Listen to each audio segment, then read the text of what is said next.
belief systems affect the ability of these sorts of new technologies to work, if you can believe that.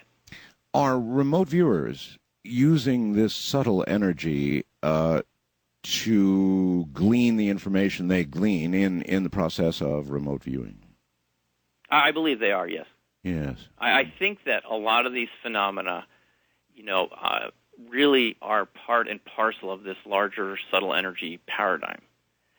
Everything from psychokinesis to telepathy to the types of things we see in and around crop circles and all sorts of other phenomena really do seem to me to be part of this other area of energy that is, again, very hard to measure, but empirically, if you look at all the data, suggests that it's there, kind of like some sort of ether. Psychokinesis, you mentioned that. It's very, very, very interesting. Is there evidence, irrefutable evidence, that somebody has demonstrated that power? Psychokinesis. I mean, I don't know. Yes. Where is that evidence? Well, Art, I saw it myself a couple weeks ago in Japan. Let's hear it. This was the most amazing thing I ever saw, I have to say. Well, okay. It was on the island of Kyushu in Nagasaki Prefecture. Right. In a town called Sasabo. This man will not give interviews. He will not let you take his picture. He will not take any money for his demonstrations. He just has a restaurant that he and his wife operate. You can go there and watch him do these. He does these shows 2 or 3 times a day. I saw him bend spoons just by looking at them. Things spin around without him touching it. He could look at people and tell them their birth dates and their names, and he didn't miss once.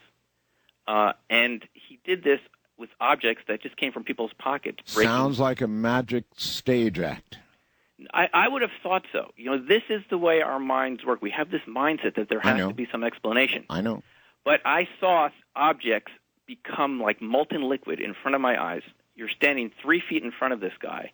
And the person that invited me to see this was actually a surgeon from a hospital who was taking my remote viewing classes in Japan. Really? And he said, Simeon, you just have to see this. I saw it in front of my eyes, and if I hadn't, I've talked to some of the people in our own military remote viewing unit. Do you know that there were people that were doing this in the unit at DIA? No, and as a matter of fact, let me tell you, I've interviewed, I believe, every really well-known remote viewer there is. Yes. I've interviewed them all, and when you ask them about something like psychokinesis, that's one area where they get real quiet. Mm-hmm. Well, they shouldn't be, because I know for a fact that there were people that were hired alongside the military remote viewers that could do this. They could pick up objects off your desk and melt them with their fingers. I had heard about this, and I hadn't seen it, and when I saw this person doing this, I said, that's exactly what I was describing, what this person saw over at DIA. How do you know you weren't looking at a parlor trick? Because I don't know any parlor trick that can make a spoon bend just by looking at it and look at someone and tell them their name. Is there any way to explain that? I don't think so. I don't think you can have a group of people and just randomly select people from the room and tell them their birth dates, their names, and do this repeatedly day after day without missing. I think it really is. I think it's the real thing. And you know why?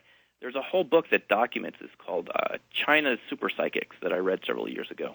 And it talks about children in China that were born with this ability. So I knew about this ahead of time, and this has been pretty well documented. There are a number of these children that can do this. And so when I saw it, I said, wow, this is what I read about, and here it is actually happening. This person, now tell me if you can explain this. He was able to take my watch and cup his hands over it, and the hands spun around on the watch. At the end of the show, he said, come here for a second. So it was a show. Well, it's kind of like a show, but it's something that he could demonstrate that I don't think was explainable by any conventional magic. In fact, if there's anyone that can explain how someone just could make the hands on the watch spin around simply by touching it, I mean, not turning the dial, just by touching it, yeah.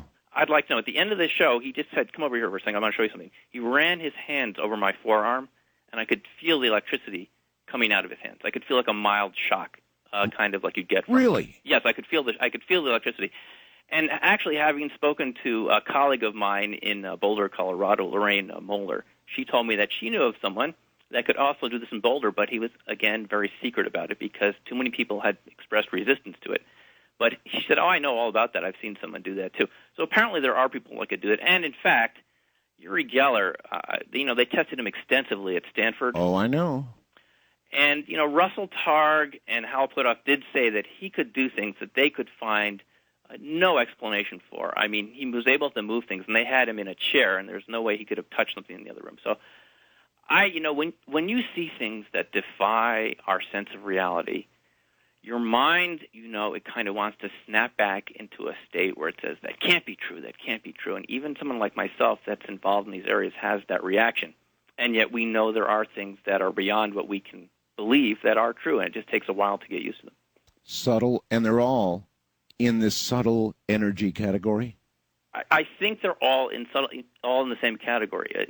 Dr. William Tiller, from emeritus from Stanford University Engineering Department, he's talked about this extensively, and he says that they're all really the same thing. There is some sort of chi pump that we all have, a kind of psychic energy or pranic energy pump that we're all connected to that we don't know we have. And this is why some of us, do this remote viewing training and other things to kind of remind people they have this ability. If you tap into this subtle energy field that is all around us, you can channel this energy through your body and connect to all sorts of information that our conscious mind doesn't have access to. It comes through the subconscious. This is why you'll hear remote viewers often talking, from the CRV system that you've had many people talk about on your show here. It comes through the subconscious, and remote viewers learn to have a dialogue with their own subconscious because the subconscious has a bandwidth capacity, get this, of like 1 million times what the conscious mind can do. So if you think you're smart, your subconscious is like a super genius compared to every, conscious thought that you have. And that's where this comes through. And we're still learning about how this actually happens, but this is what seems to be going on. You mentioned that person was very quiet because of the reaction, I guess, of people to that ability. Mm-hmm. And that's an interesting area to focus on. Of course, a couple 100 years ago, whatever, we'd have burned somebody like that squarely at the stake. Well, an interesting thing has happened in modern times. We still more or less want to do that. Simeon, hold on.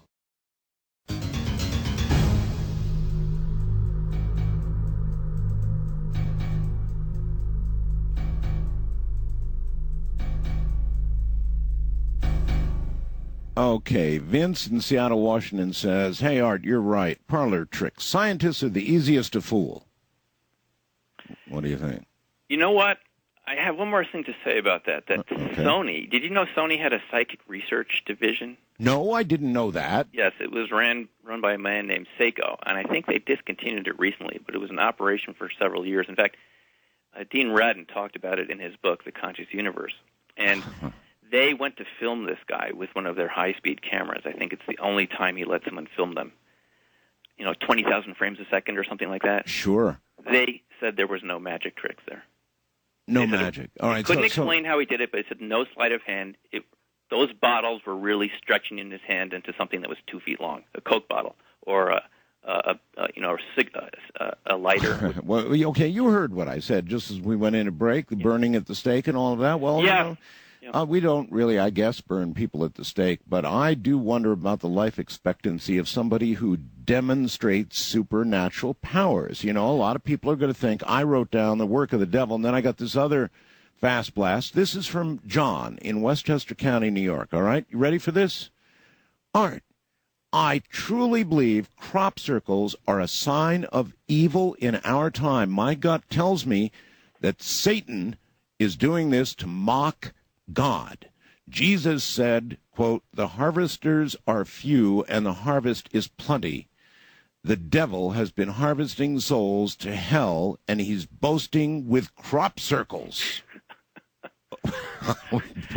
Okay, but see, Doctor, this is reality, brother. It's what's out there. Yes, you could say, Art, you can rest your case. I mean, we like to think we've changed in a couple 100 years. We like to think we don't burn people at the stake, and yet we still have these belief systems that if you exhibit these abilities, you're going to be punished or killed or something like that and burnt at the stake. And I think subconsciously we're all still afraid of this. Look, how many of us are afraid to